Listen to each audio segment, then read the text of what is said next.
like you're talking with family. Get ready to settle in. Wait for the show to begin. Invite a couple of friends. It's time for Unhinged. Introduce to you Get You Home Towing, a family company with the sole purpose to get you home. Whether you need roadside assistance or transport services, we have a flatbed big enough to transport any vehicle to its destination. Our offer to you is our gratitude and great service at a much cheaper price. We are also open to transport through long distances. If you need us, all you have to do is call that number. I'll see you soon.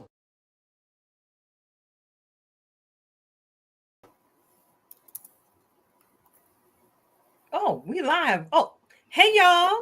How y'all doing? Y'all all right? I mean, what's really going on?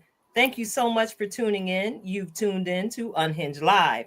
It's your girl, Nikita Tilted Halo Hansford, sitting alongside my very good girlfriend, Karen Sims Harold of Twisted Threads LLC, Master Life Coach Extraordinaire. You know that's my best friend, y'all. I want to go ahead and take this opportunity to go ahead and say welcome to those of you who are going to join us on the replay. We appreciate your support, and we hope that you continue to support the way that you continue to do. And speaking of support, if y'all enjoy what y'all see and hear us putting down here on the platform, go ahead and share the broadcast. You know, it's our goal weekly to make sure that we bring you something to empower, uplift, and make you laugh, chuckle, something.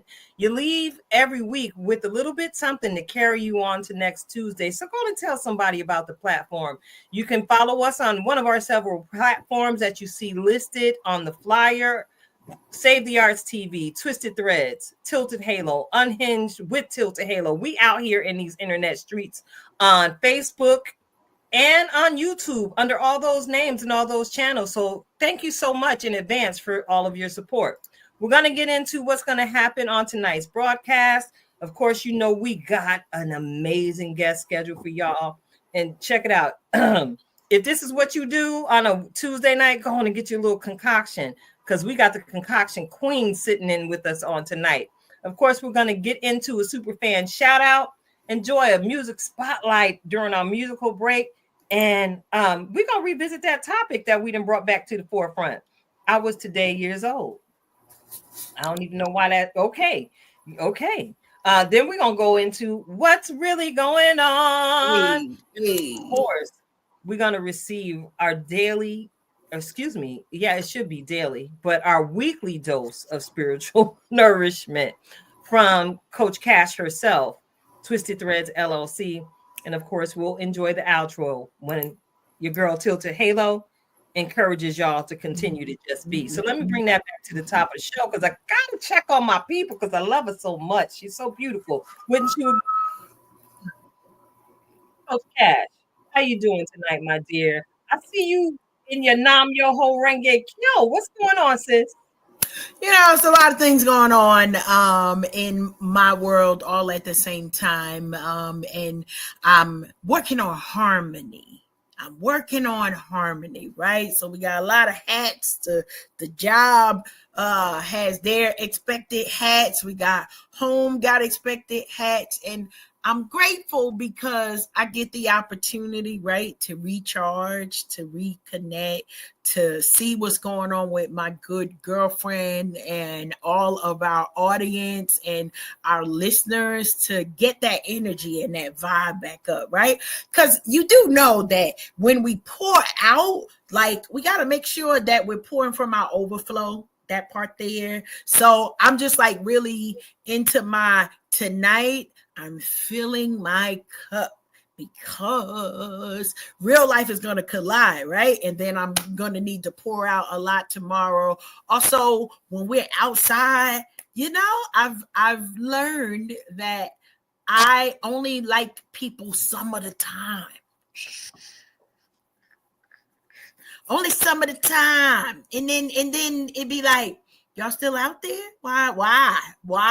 I would like to be out there, but not always with everybody. And so I'm recharging tonight. And for those of you, if this is not a recharge for you, then you're probably doing it wrong, because every Tuesday we get the opportunity to recharge, to connect, to build, right? Our sisterhood, to build and be inspired by our guests. And I'm excited about tonight's guest too, because it's like we're going to get into some things. You know how you just have those people that you could just have a conversation. Well, me and you, Tilted, we can have a conversation with anybody. I don't think that we've met someone that we couldn't kiki it up with them for a little while. But tonight, it's something special when you get some folks of substance, right? When you know the stock. I think that's the thing. And so I'm excited about that. But before we get into that, right, I got to flip the script.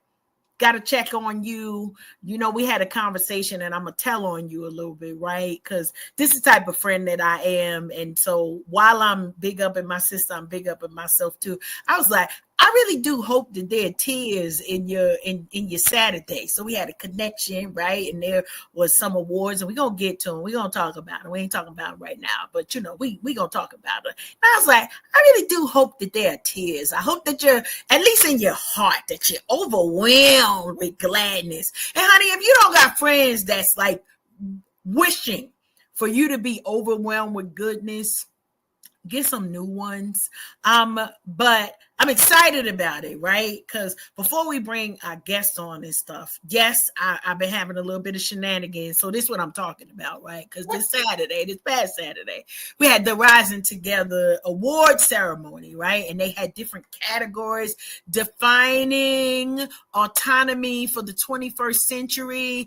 And they were celebrating during this Women's History Month, right? Yeah, she already knows. She don't know what to expect, especially when she leave me in the studio by myself, right? So I was in the studio for a few minutes by myself, and look what I had come up with while I'm in the studio by myself. But this beautiful picture here as we celebrate the presentation of the award to none other than our Nikita Tilted Halo Hansford. What? Coach Keita of Tilted Halo Broadcast Media Entertainment LLC. We saying all of the things, and so happy for you to get your flowers while you are here, to hopefully pour some little gas in your tank for you to keep going. Because what? Can't stop, won't stop. But I had to do it now. I had a thought in my head, like, we're going to wait till later and we're going to celebrate. We may or may not bring this picture up another time, but look at my beautiful sister here being celebrated. And there was a story behind, like, even her being ushered out by one of our tribe mates. And it's like perfection, like perfection. Okay, I'm gonna stop talking now, and then I'm gonna give you the microphone back. But I'm gonna ask you, as I figure out decide whether I'm gonna take this picture down or not, I'm gonna ask you the question: how you doing, girl? I'm all right. I must say I'm doing okay after this whirlwind of a weekend. I had to sequester myself. Not like that's uncommon. Y'all don't see me nowhere unless I need to be there. But I spent some time with me, which is my favorite thing to do, before I headed on over to the event on Saturday, and enjoyed so much about the day. There were so many different conversations and presentations about artificial intelligence and women and the use of such things in the business world globally, where we're going to be going as it pertains to the use of 6G in the near future. Just a whole lot of information was being passed in that room. And I just sat here, I was like, yo, I'm counted amongst this here greatness. I am absolutely grateful to the point of, can you overflow your outflow your overflow? I think so. Because y'all know, again, my favorite thing to do is be with me. So when I go outside, it takes a lot of energy. But I tell you, it was energy that was well spent. I got to enjoy the day with some of my greatest associates and comrades. I got to wear that cute dress that I'm grateful I was able to purchase from our sister Racia Kaba's Rika Boutique. So, you know, our motto, my closet stay ready, so I ain't got to get ready. Ow. But I'm all the more humbled because, Karen, you already know, I don't do this for the fortune and the fame, because what's here in this earth realm is temporal. Everything I do, my every endeavor is to give glory to God the way that I'm designed to do it. You know, Revelation 12:11 said, tell our testimonies, because that's how we gonna overcome. So I started telling my testimony, which encouraged somebody else to tell their testimony. And it really created an awesome snowball effect. And here we are, Tilted Halo Tribe 2.0, pushing year 3, the 3-year birth date of the brand. I can't be better blessed. If that even makes any kind of sense. I couldn't be better blessed if I wanted to be, you know. Grateful for our sister friend Rhonda, grateful for Marisol and G, for Yolanda. The tribe, when we show up for one another. That's not just something we talk about on this show. Y'all know, you see me, one of them is close by, maybe 2 of them, maybe 3 of them, but we really, really, really do love and support each other in our individual branding endeavors. So listen, I'm looking at the clock, and Lord, I've been talking for a long time, but you started it, Karen. So just thank y'all again for tuning in. I got to get into the super fan shout out, because you know our guest is from the South, and I don't need her coming in here with Grandma Switch trying to check me because I made her wait outside on the porch too long. So Karen, can I ask you kindly for that drum roll, please, so we can get into the fan shout out? Absolutely. Here we go.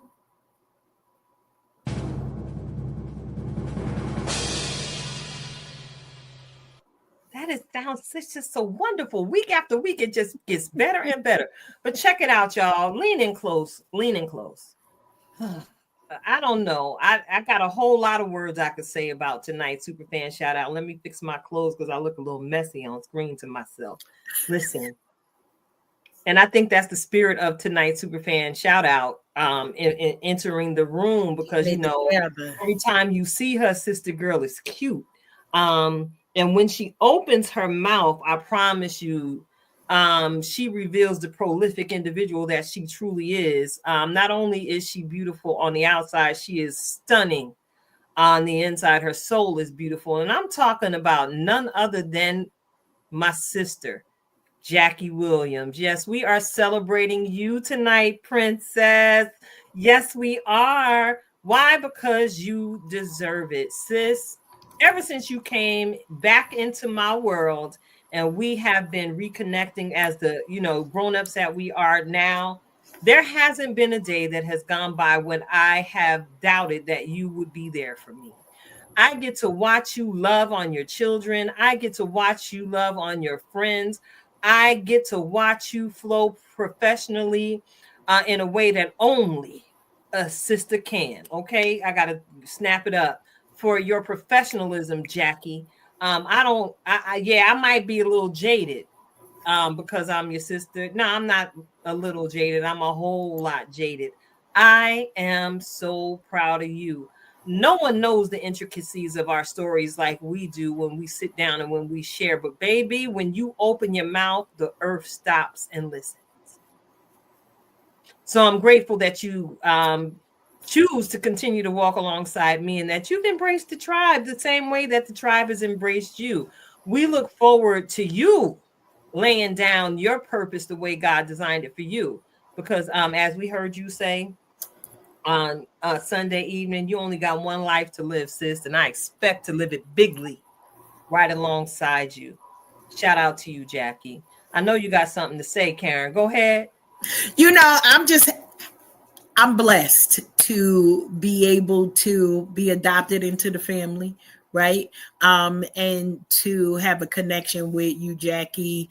We love you tremendously. We are excited about not just your next, but your right now, and how we are able to see you being watered, how we are able to see you watering those around you. And I concur. I mean, you know, Tilted If somebody didn't know you, maybe they would think you just are giving flowers because that's your kinfolk, right?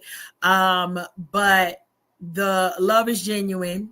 The support is genuine, but the brilliance is also genuine. So I'm excited anytime we get to celebrate you, Jackie. You already know. I'm gonna be nice. I'm gonna be nice tonight. Yes, I am. But I'm so super excited to see you continue to branch out, continue to do more, and blessings on you, sis. We love you. Like Rhonda said, we love you, Jackie. We love you, Jackie. We love you. Okay. All right. It's getting dark outside. We can't have the people outside on the porch. Wait a minute. Let me see. She might leave. Okay. All right. They ringing the bell now. We got act right. Let's get ourselves together, right? We got special guests, right? Got actress extraordinaire, poet, all of the things. All right, I'm gonna stop talking. You let me know. Am I pressing the button?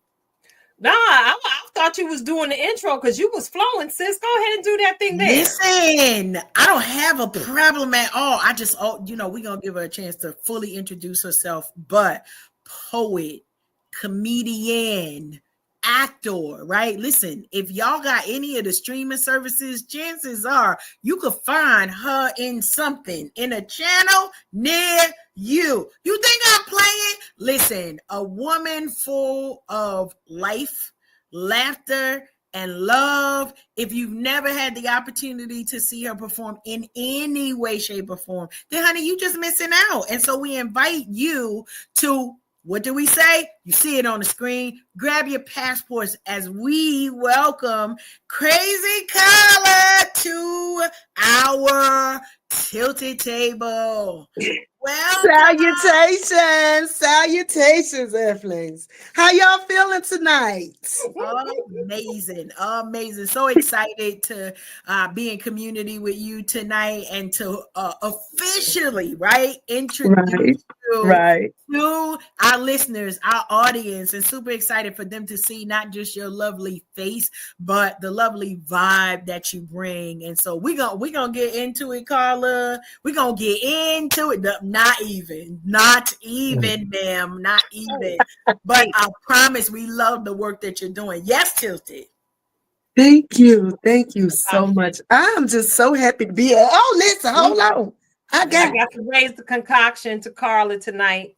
I'm always ready with a concoction. Okay. Hey, I had to do it for you, sister. Thank you, sis. Look at here. I appreciate it. It's nothing like having libations with your friends and loved ones. You understand me? Right now. Oh, wait a minute. I didn't drink it. I got too excited. A little wetness. Yeah. Let me wet my whistle. Everybody don't know that. The young folks don't know about that wet your whistle. I have to. Hi, Shelby, PA. We love you, Shelby. Hey, Shelby. Happy birthday, girl. Hi, Rhonda. Hi. How you doing? Oh, it's a birthday. Happy birthday every season. It's Rhonda's birthday too. It's still Karen's birthday. Yeah, so we still, we linger. We the Pisces birthday. That's all right. We linger. So. Yes, ma'am. And Shelby as well. We all listen. Happy birthday to all of us. It's going to be a celebration no matter when. Absolutely. So, Carla, hopefully you feel welcome. We thank you for those in the comment streets welcoming our guests this evening.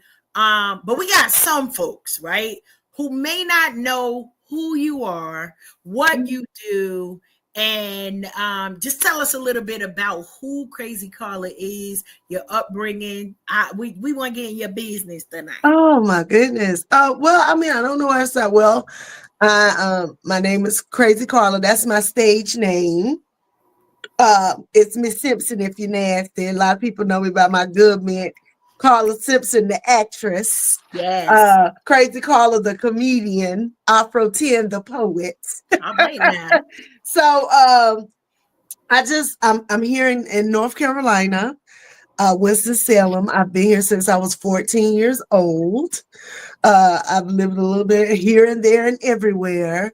I have a lot of family down south. I have a lot of family in PA, as a matter of fact, Philadelphia and Brooklyn, New York. So Yes, shout out to everyone.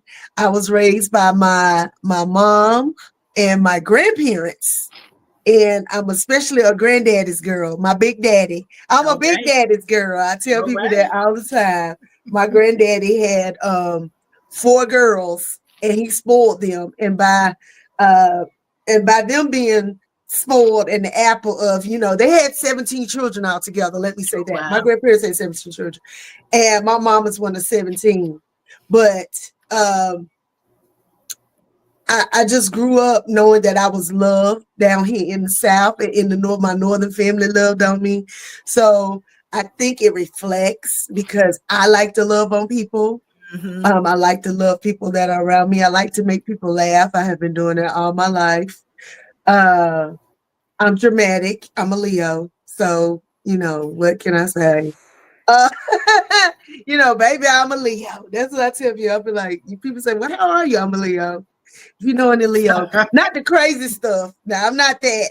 Because I hear people say Leos are selfish. We are not me. Okay. And Jackie's Leo too. She's not selfish. Definitely not No. selfish. Yeah. Yeah.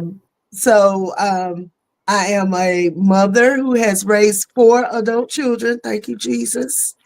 And I'm now in Sugarland, as we call it, because they are not allowed to call me grandma. Because when you look like this, you're not, no granny, sugar. All They right call me now. sugar, okay? And I don't know, I think, I'm at that age now where I think I was telling Karen earlier, I think I'm going through a midlife crisis. Because I'm literally midlife right now. Right?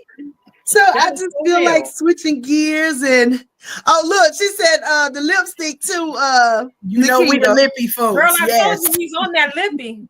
Okay, so listen, this is Send her a check, y'all. Ruby Kisses Purple Affair.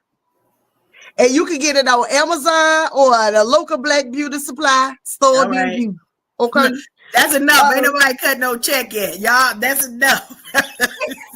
I'm just saying that's what, because people always say, and look, I substitute teach the children, hi. And so honey, they said, why is your lips purple? Because I wanted them to be. So, it depends on what mood I'm in. Today I was in a purple mood. I felt like purple. I taught 6th graders all day today. You probably needed that extra boost today, Yeah. definitely. Yeah, I needed my beverage and my lipstick. Well, So here we are. I don't, I don't know. And also I used to have a husband a long time ago. I'm single. And as we know, the dating pool is like a hazardous waste site.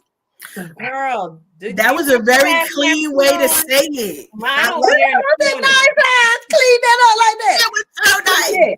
Yeah. I got my hazmat suit in the corner, but go ahead. Lord. If that ain't, but I feel like that's the appropriate statement for it. One of the best statements that I had. But when we say hazardous waste, like Sites. Yes. right, there's a lot of things that come with that. But I love Tilted. You jump right in. You got your hazmat suit. You know what it is when you're getting out there because you're hoping for something, but Actually, I'm in the, I think like they say, when you start loving on yourself, all the other stuff comes. Yeah. So that's where I kind of am no, not kind of, that is where I am right now. I'm also being very purposeful with my words. That's something that I try very hard to watch what I say, because not only do our words manifest, but our thoughts manifest. And a lot of people don't grab that. What you think becomes words, and your words becomes actions, right? So I'm very heavy into manifesting things. I believe that I can think a thing and it will happen, and I've had it happen. I can say a thing and it will manifest. So I'm at this stage in life now where I'm like, God, what do you want me to do? And Karen answered so eloquently, everything. And I say, yeah, I think that's what's going on. Everything. And we're So gonna get into that because you know, Carla, you've got a couple of current titles, right? Like it's one thing where people are like, well, I used to, and 2 years ago I did, and then 3 right, years ago I did, and next year I'm gonna.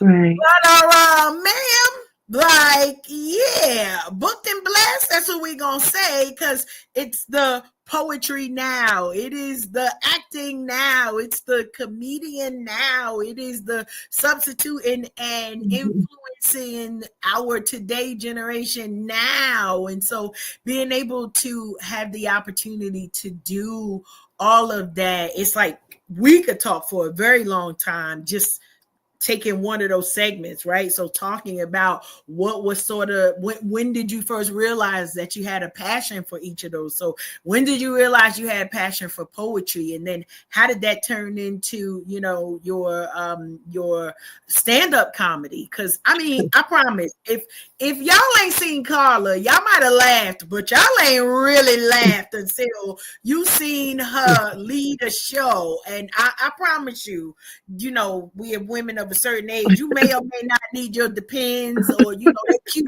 now. They got the cute little, what we call them, the supportive drawers. I don't know what we call them. Right. But even with that, so like, when did you realize from you getting into poetry to saying, I can do something else, I can do something else, right? And still continuing to grow today? Well, it's weird. A lot of the stuff that I'm doing now happened. I didn't plan on doing it. I kind of like jumped into it. I was like, so with poetry at the time, I was married. I was married to the same man. I was with the same man for 17 years. We had children. I had 4 children in the house. I was working in corporate America. I was actively in church with my children. I was teaching Sunday school, children's church, prison ministry, missionary, you know, all the things that women do, right? Right. And baby, I was stressed out.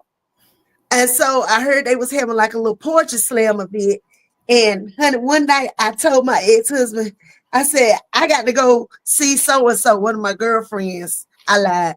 And I tipped down there to that little poetry slam. And I just threw my hat in the ring. And that's how that happened. And I started sneaking and going to these little poetry slams. And then we went to a girls' night, and they were having an amateur comedy competition. And I was on my second green apple martini already by the time they announced that they were giving away a cash prize. And my girlfriend said, Carla, you need to get up there and do it. And I said, well, how much? And when they said, I said, wait a minute, then I went up there and put my name on the list. And I got on the stage and I talked about raising children and a daddy. And I won my very first time I touched the stage. And I got bit by the bug.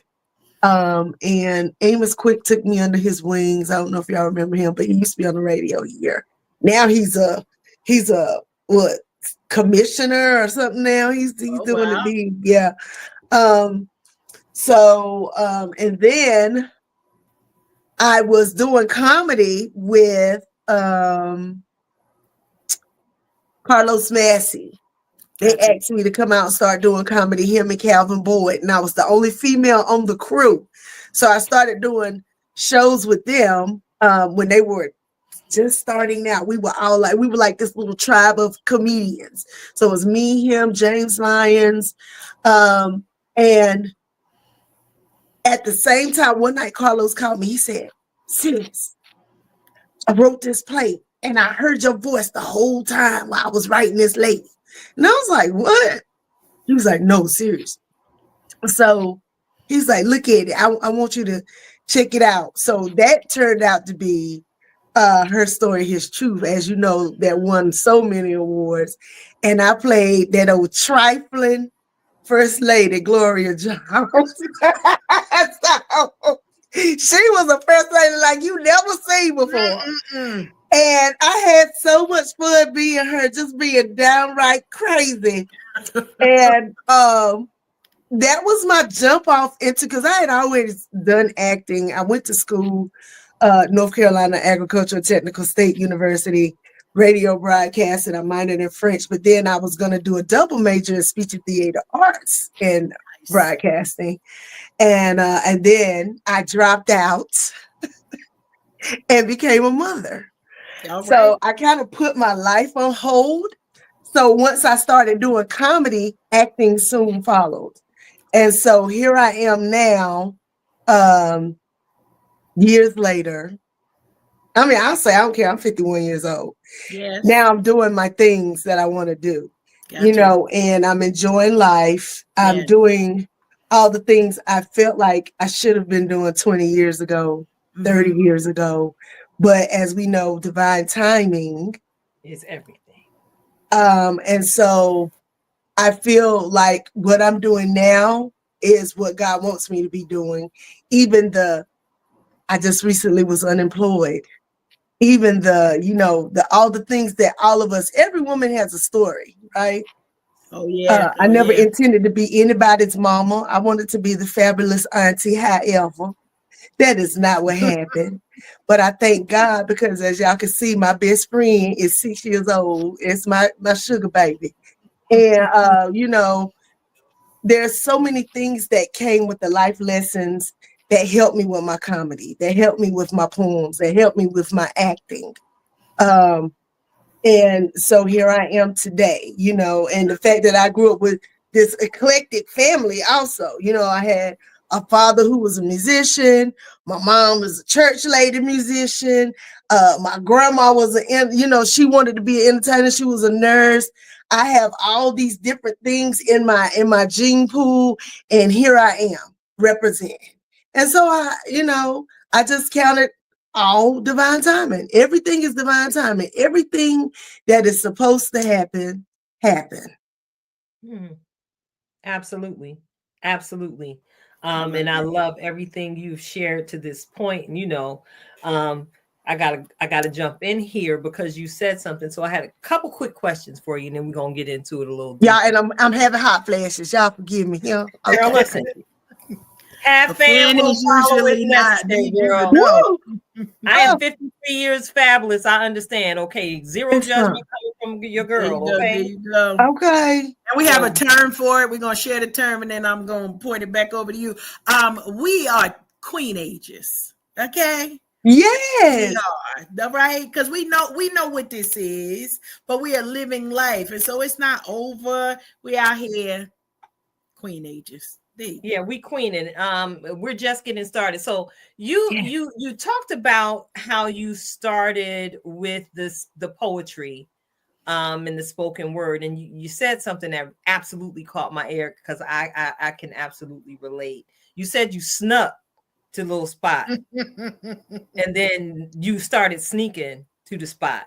I have to ask you because, we've talked even before tonight's broadcast, and you walk with a level of spirituality that is just for me. I'm here for it. So I want to ask you specifically, how long were you a church going mama, and how long have you been a non-church going mama? Okay. So I will say the crazy thing is, I grew up in church. I grew up in a cult. I grew up in a cult that's very much like Hebrew Israelite, like Seventh-day Adventist. I grew up celebrating the Sabbath like Hebrew, like Jewish people. And I did that until I went to college. And at that point, I was like, I'm tired of church. And then when I had my oldest daughter, because I have two biological children. The other two I raised, they were my ex-husband's children. When I met him, they were 2 and 3, but I don't differentiate. They're my kids. I raised them. When I had Nala, my oldest, something got in my spirit real heavy. I was going to church already. But when she was like 3 months old, I got baptized in a Baptist church. Now, mind you, I went to a church where people didn't holler, shout, none of that. So when I first started going to Baptist church, I thought it was a trip. I would be sitting in there looking at people like, girl, what is this? Okay. But the music, the vigor of the preaching, all of it, it just called to my soul. So I was active in church from then up until, I'll say, my last child went to college. I was active in church until the pandemic. That's when everything changed for me. And I started being bedside Baptist. But I had already started down the path of also, and I had always been into it because my big daddy, he's a history buff. He was a history buff. I started researching my ancestral ways, our true ways. And when I say ancestral, not just Africa, a lot of us are indigenous to America. You know, they try not to tell us that. But when your family members get a DNA test and they say 30% indigenous, what that mean? This our land. Right. But go ahead. So this is my country just as much as it is anybody else's. And I have African blood, can prove it. And I started researching the things we've been taught versus the things that actually are. And how a lot of our religion, I know it ruffles feathers, but a lot of this stuff, y'all, that we learned, I love God. You know, I love God, but I just feel like we have put God in a box. And God is not this white man's version of God that we have been taught. Definitely not. I definitely believe one of my big things that I advocate is not ancestor worship, but ancestor honor, veneration. Yeah. I believe that if we can believe in angels and demons, why can't we believe in our ancestors?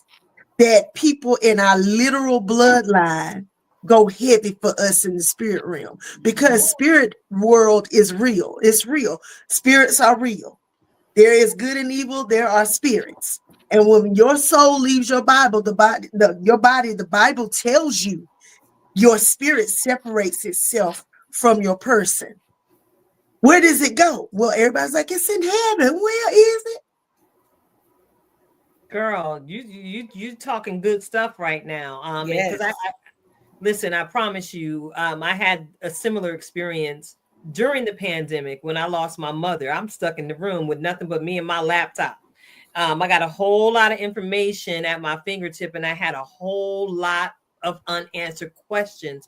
So I love you that you brought to the forefront of the conversation. If we can believe in angels and if we can believe in demons, why can't we believe in our ancestors and ancestral veneration? I'm familiar with the term because I actually downloaded an Audible about the subject because I was curious, because I noticed certain things started to happen to me that were extremely real after my birth mother transitioned. I've long walked in the understanding that everything that we practice in the organized brick and mortar form of westernized religion is not real. I've often had conversations. You know, that's just the show, right? Because and it's hard.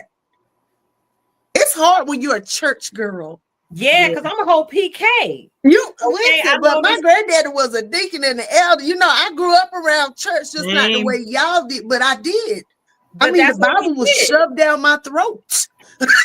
You know? Okay, so it's like, okay, this is this and this, but like you said, and we've said this quite often here on the platform, and I'm certain you've heard it on several occasions. Stop putting God in the box, because by inboxing God that way, you are boxing yourself. Because if the spirit of God rests in you, that means that you yourself are capable of all things. But the westernized Christian mind is afraid of the word manifestation. Right. When we understand what the Bible says, when it says we can speak it and it can happen, it's in the word. So why can't we say we are manifesting by the words that we speak with our mouth, right? Out of the abundance of the heart does the man speak. And Yes. as a And man in the speaks, so beginning was the word, and the word was God. That And part. he spoke and he said, let there be. Yep. Yep. Yep. Yep. Right? I mean, it's just as simple as that. And I tell people when we've been brainwashed, yeah, I just, because sometimes it's a touchy subject and people don't want to hear it, but we've been brainwashed out of our power. And when I say that, I mean a lot of the things that people say are demonic are not demonic, y'all. It was us tapping into our power. And because they didn't have the power, That part. That they part. didn't have the access, they did not have the key. Yep. It became evil and wicked and demonic. And they wanted us not to tap into it, because as long as we could call up the winds and have animals doing stuff for us and controlling the weather by opening up our mouth, and they saw us doing it, they were like, how do we do that? And they tried to get that power from us and they couldn't. And they realized it was the melanin. It's the melanin. It's their power. It's something that goes back to their ancient land. These people are literally tied to the earth in a way that we are not. And And it's the earth part. spiritually, they Mhm. realized that we were getting power, empowered from our spiritual ancestors. That's why they stopped us from being able to call them up with drums, talk to them. We were told that's demonic. You cannot be talking to your dead ancestors. And And they realized it's because we thing. was getting power from our ancestors. That part. It's an interesting thing that you say, Carla, because we even see that in the news now of denounce this particular pastor because they're speaking to the dead. But it's interesting to me because as you were talking, I always recall when back in the day when Oprah had her book of the month club, right? And they would Right. have a book called The Secret, right? Yes. Secret sold millions of copies to tell us what we already have been taught in Sunday school. Like the speak it, believe it, manifest it, your dreams. And it goes back to what you were mentioning of the trying to cultivate something that wasn't really a natural part of it, right? So many of us, and I tell my husband, like, I'm church girl through and through, same thing. The father pastor, I got so many frequent flyer miles that I could get to heaven just on my frequent flyer miles on how many hours I done been in church, okay? But when we think about how we are able to shape our world, right? We got 3 positive sisters here. We got positive sisters in the comment streets.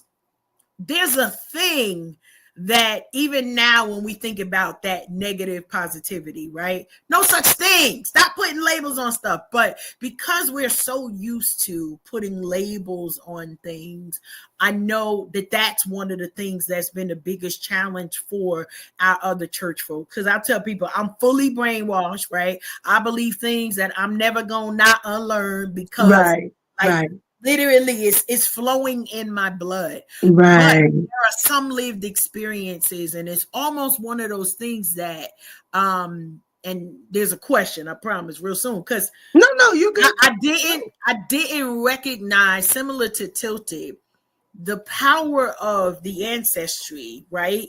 Until folks started going on to the other side.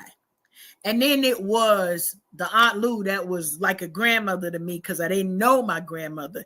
And then my mama went up there, and I still say 2 things I know my mama did in heaven. She bought the electric slide, even if they wanted to or not. And she done dropped these babies down here where I had to say, if somebody could pray that my mama stopped sending these babies down here, cute, send that one. Oh, look, that one look like they're going to be strong. Girl, listen. I promise you there are things that we know, right? And we say it as if it's a cute thing, right? This is the acceptable thing, right? My angels are working on my behalf, right? And in that same vein, when it comes to us saying that, what is the difference between that and acknowledging the ancestral, right, connection that we have. Because yes, we got angels assigned to us. I ain't got no problem with that. Mine is somewhere taking a nap while we talking. Like, just keep up busy right now. Oh, they probably sitting here listening to us and sitting right Nodding next to their our head. ancestors, taking it all in. And That see, part. I just believe people don't. Do you really read the Bible? I don't think they do, Have you Carla. seen the TikToks where the people show, like, if stuff in the Bible was to really manifest the way it's written in the Bible? Woo! Angels do not look cute like what y'all think angels Not look at all. Not at all. Not at all. Right. The seraphim, all of those, the cherubim, they are not cute. They have the faces of animals. That's what God says in the Bible. Angels have animalistic faces. They are not human beings at all. So when we say we have guardian angels, we really have an animalistic type being watching over us. That's why a lot, you know where the term spirit animal comes from? Yes. Yep. Yes. But people don't pay attention. They don't pay attention. They listen to everything except for what they should listen to. Now, your spirit, your ancestors, that's something totally different. Okay. And I can tell you, I was fortunate enough to be with and it's fortunate enough. I was fortunate enough to be with my grandfather when he passed away. He was holding my hand when he passed. And if you've never witnessed a person's spirit go up out their body, it's something. Yeah. And I've seen quite a few people pass away. My mom worked in a nursing home for 30-something years. She was a geriatric nurse. She dealt with Alzheimer's and dementia patients. She made sure that they had activities and things of that. So I've always been around elderly people and I've always been around death. I'm from the South. So my grandma would listen to the obituaries on the 9 o'clock little church radio, honey, baby. And if somebody was on there, she would immediately start frying chicken and cooking biscuits. And we would have to go take that food to somebody's house. You know, that's how close I am. Like when people die, it doesn't affect me like it does other people. Right. Because I do know that, like it says, you know, to be absent from the body is to be present with. But and then people say, but what if you don't go to God? But you are somewhere. Yeah. I believe I've been here before too. Because some of my memories aren't, some of these little recollections I have, those are memories. There's no way I can know. You ever know something and don't know how you know? How do you know that? Yeah, all my life. It's because you, in a former lifetime, you had that experience. And people don't want to hear that either. They don't want to talk about that. Listen, we don't know how this thing works. But we do, because people have been telling these stories for years, and the government was shutting it down. But now it's getting to the point. Where do y'all think AI is coming from? Do y'all really think we the only ones in the universe? Not at all. The Bible says heavens, right? Heavens. Yes. So I love what you're saying, Carla, about it's in the book, right? But many of us, because let's think about this, right? Let's go to Sunday school. Yes, ma'am. Sunday school was the last time that you actually read to learn. Now, if it ain't on the screen, we don't want to see it. We not studying at like when the pastor say, now watch between me and thee while we absent. We ain't thinking about that word until we come back and they put it back on the screen. But what happens when you read, right? For understanding. And when you read, because I promise you, I think I've started maybe like 15, 20 times to read the Bible in a year. And then I get to that one chapter, right? Just me. I know it's somebody else. It'd be like, somebody else. It'd be like, wait, what? And then I'm right on it. I don't want to say stuck because it's a revelation, right? Wait, what you say? Run that back again. Like what is being taught here now has to recalibrate, right? And I promise you, it's one of the things that my husband and I talk about all the time because we got different thoughts on how all of this stuff happened. And half of his challenge is that I have to battle the brainwashing Cause like I got the premium package. Okay. Like, that's all And I know a lot of my girlfriends, even me, because like y'all, for a long time, I would not do anything on Friday night because I was taught that's a no, that's the Sabbath. What are you doing? Okay. And so, I was taught you don't do stuff on the Sabbath. Right. You just worship God and you relax. They say God rested on the seventh day. You supposed to rest on the seventh day. Most people don't even stop, even on Sunday. It's business as usual. So even if you call yourself a Christian and you're doing this and are you really celebrating the Sabbath? Right.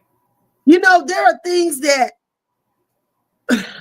me included, because I tell people all the time, just call me Peter. Because baby, if I'm the cussing Christian. I cuss, I drink, I do all the things that Jesus died for me for. I do all that. Okay, most of he it. died for me for a reason, is what I said. Some of y'all, I drank it. It wasn't a reason. It was a reason like that. Well, they act like it don't apply to them, but it applied to each and every one of us because God said himself, there is no man.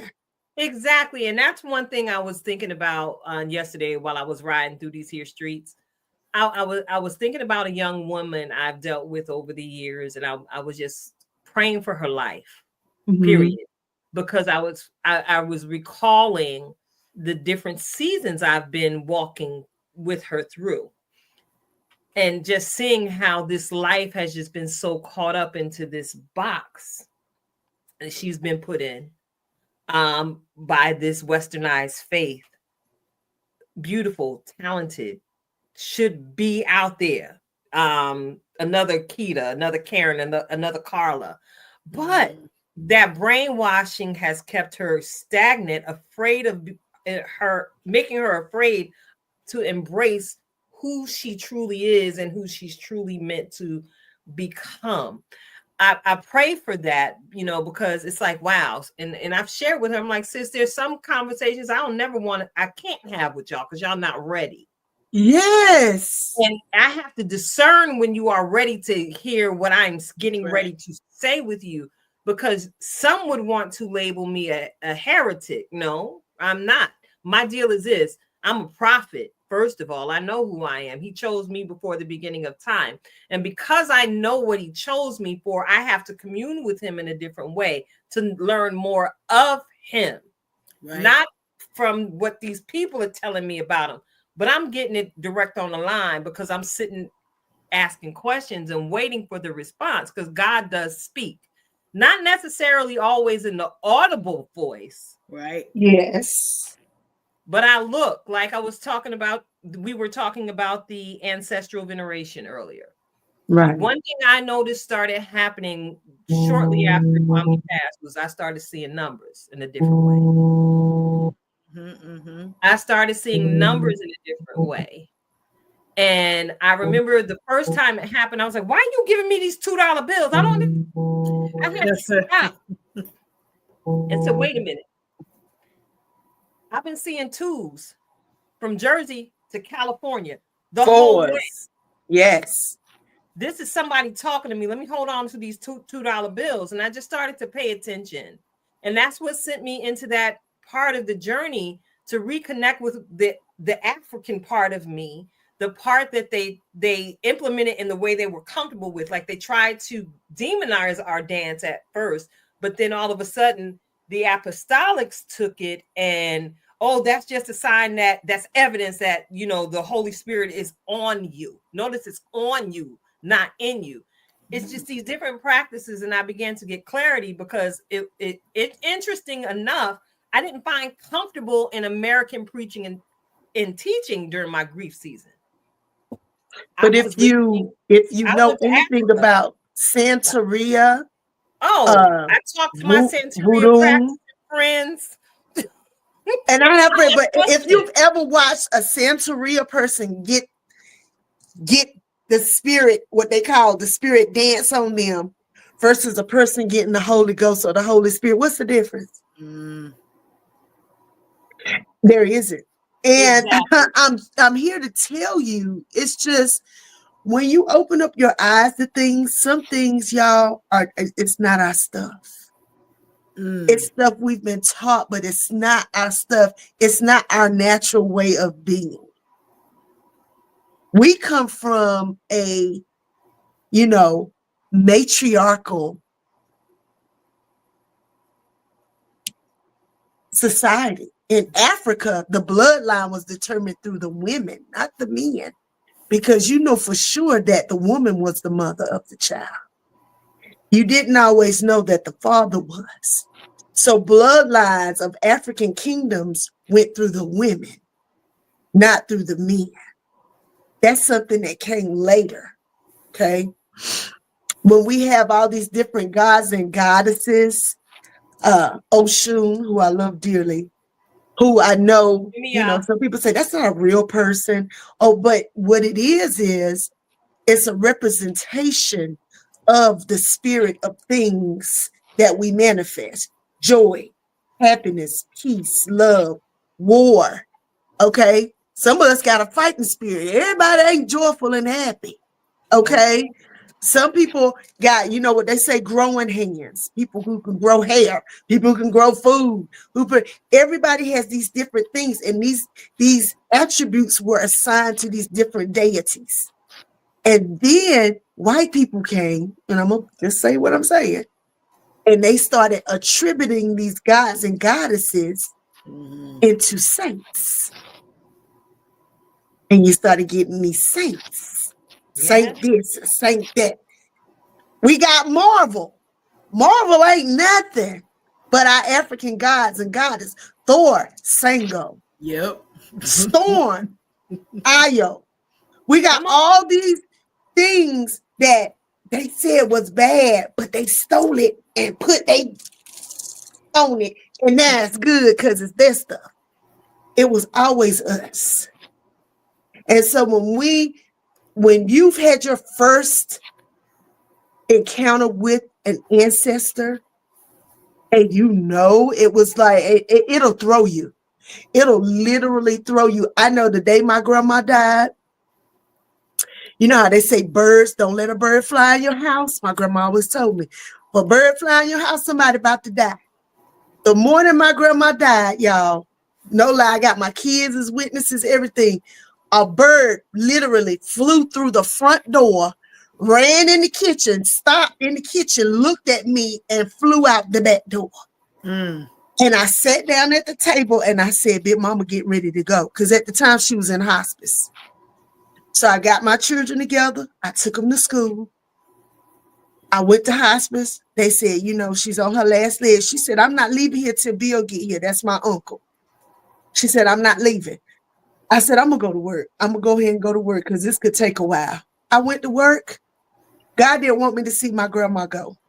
But y'all, this bird followed me all the way to work.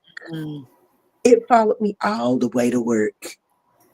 And when the phone rang, I looked up, the bird was sitting on the windowsill outside my job.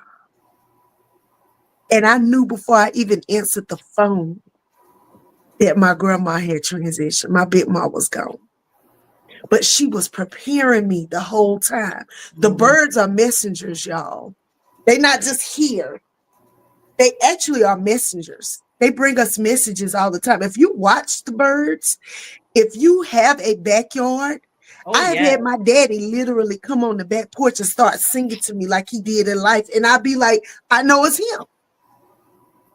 And it's not my imagination. It's not any of these things. I wear stones. A lot of church people have told me I'm not supposed to be wearing stones. But the Bible say if the rocks will cry out. But then the throne is and on the breastplates of the priests, he had all the different stones. It's described. Sardius stone is one of the most powerful stones known to man. And Lucifer himself. Look at the stones that it says he had on him. Y'all, everything has something attached to it. But we've been taught that stuff is not stuff that's good. But it was good for us. That's why they did not want us to know about it. There is power. I got on black tourmaline. This is going to keep negativity away from me. I make my own bracelets. I stay grounded. I keep a stone on me. I have them in my bra. I have them in my pants. And people don't get that. It's like, dude, y'all, but Yes. Yes, Marisol. People are not ready to unbox God. Right. Mm-mm. They're not ready to unbox God. And that's how people stay stagnant. Yeah. And have you noticed how why some people cultures are so, they have the stereotype of being intelligent, but it's not just because they're intelligent. Look at those cultures. What do they have that we don't have? They're not locked in to just this one religion. They worship spirit, air, earth, water, the elements. They honor those things. And when you honor God's creation and not just God himself, it makes your mind a different kind of way. You realize that a cat's life is just as important as a person's life. Right. You understand that elderly people are to be honored because they have life experience. The world has changed in such a way. A lot of this stuff, like I'm sorry. Dr. Sebi, y'all, he was healing people and they got him up out of here because he started tapping into people and expanding their minds and telling them, go out there and grow your own mess and heal yourself. Right. So that they don't have the access to kill you. And, one of the things that when we think about the tactics against those that were enslaved in so many different ways, right? Why was it a crime to learn how to read? Because you read it, you learn it for yourself. If you're not reading it, you can only go by what you're being told. And so, I know Marisol put in here the culture vultures a little while ago in the comments. And that's one of the ways. It's let me hide it. Let me tell you, you don't need it. Because when we start reading the labels, right, that was one of the biggest things with Dr. Sebi. He was putting information for life in the people's hands, and it's different for you versus I'm gonna hide it somewhere, or I'm gonna put it in a book, or I'm gonna put it, when we see the fine print, right? The fine print on many of these medications, we wouldn't take them if we understood you're gonna cure the headache, but your liver, your kidney, your neck, and your back, right? When you realize what it's doing for you, then you have the moment of enlightenment that happens. And that is what we shy away from when we think about yoga, when we think about meditation, when we think about those things that center us with the earth, the indigenous people, the folks that were here before everybody else decided they discovered a land that was already here, right? There was a way about the people that honored God and the elements. And if you read your scriptures, you understand that the elements are to be celebrated. Now, if you don't agree with how one person is celebrating, keep reading, right? Keep searching, keep researching. I posted today, sometime worship chooses you, right? But we haven't been told that investigation is worship.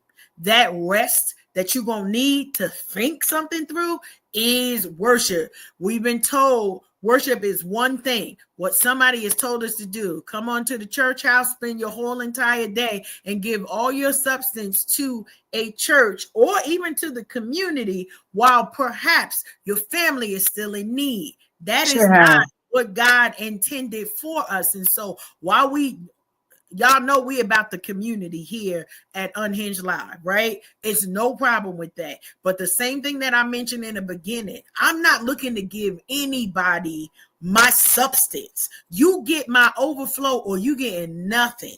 That is a learned behavior. We gotta be able to tap into that. And if you don't understand, right, this is something that we all could practice. Take the time to learn about it. Learn about it before you just shut it down, because you may be shutting down the thing that is going to heal you. Cancer is on the rise. Why? We taking too much stuff. right? And now people want to control the food. And that's But the they one putting thing it in that our we have. food. The food ain't even food. The food is not, but literally that's the problem. But if you Yes. grow it yourself, right? If you take the seed and you know what it is you're eating, is it harder for them to sell you the bags of death? Let's just call it what it is. Is it harder for them? It actually is. But we want convenience. We want to go through the drive-through. We want to, like, I get it. Like, but what are those things that we could do? Listen, y'all. Listen, we can talk about this all night. We can go here because I'm just like, let it flow. Let it flow. I I'm love here to it. tell you, like Marisol, what she was saying, you said about her tie. You know, Ruth, let me tell you, baby, I got island in my blood.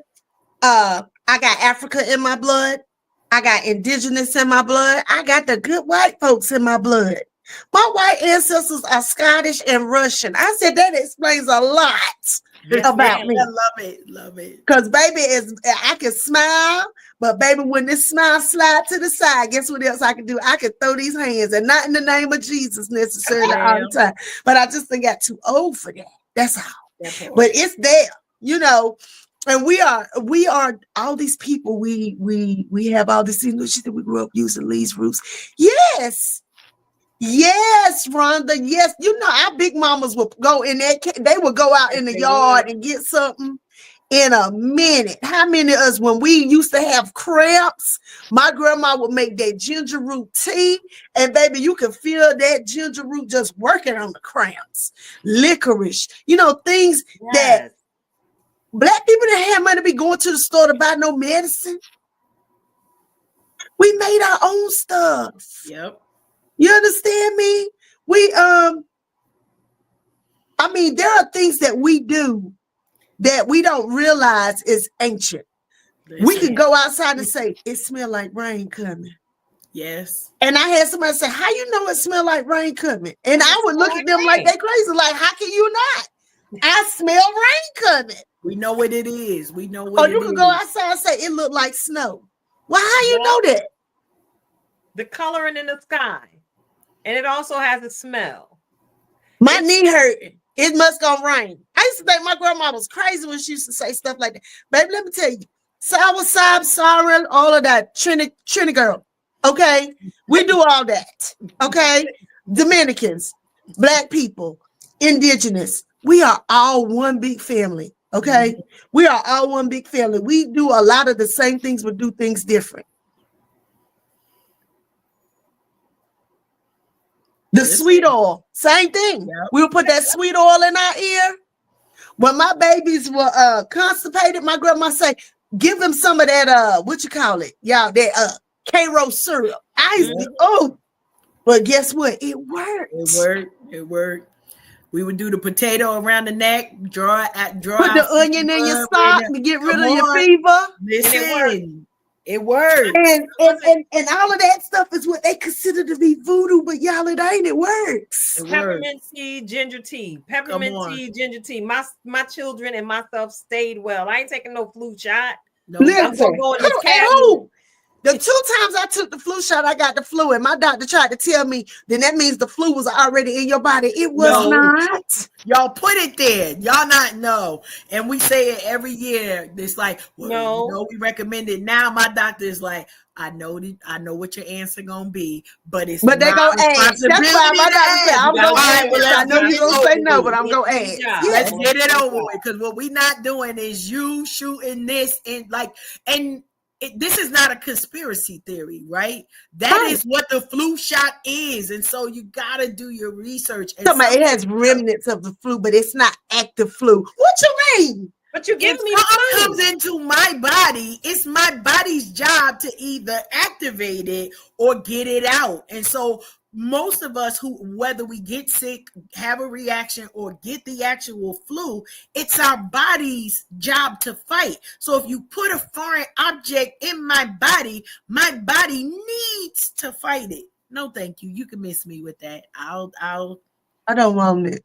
I promise you, I got my oregano leaf. I got a bunch of stuff anyway. So and we can talk, and listen, that's why when I was doing comedy and stuff, when I first started out,